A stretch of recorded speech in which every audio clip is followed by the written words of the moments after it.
Analyst Brian Sobel is in our newsroom. And Brian, you've been watching these dinners for quite some time, including tonight. What have you seen so far? Is it that kind of tenor tonight?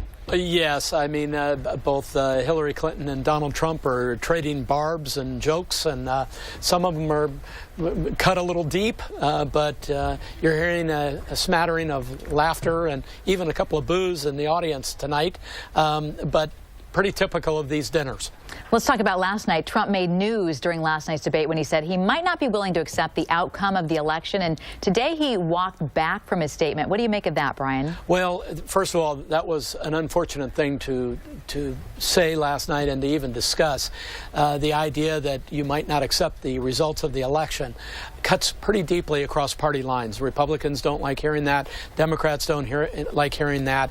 And then he walked back a little bit today, but really mainly in jest, by saying that he would accept the results of the election as long as he won. So it's like he's not taking that seriously, and Americans take elections very seriously and the results very seriously. President Obama said Hillary Clinton went 3-0 in the debates. Do you agree she won last night? She won last night, definitely. I don't know that she went 3-0. I thought Donald Trump performed at least as well as she did in the town hall forum style debate, which was the one in the middle of the two podium style debates. But she's had a good debate season, no question about it.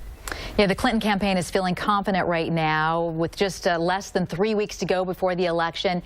Do you think it is still possible that Donald Trump could turn things around? It's a long shot, Julie.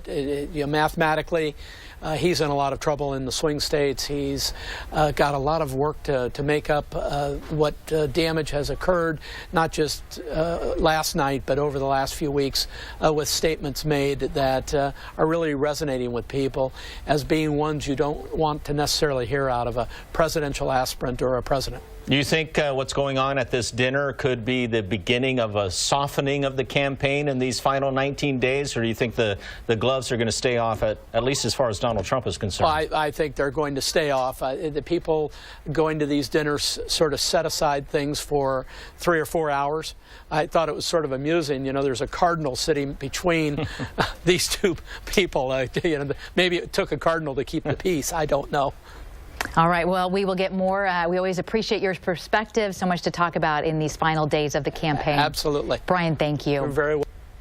Well, coming up, a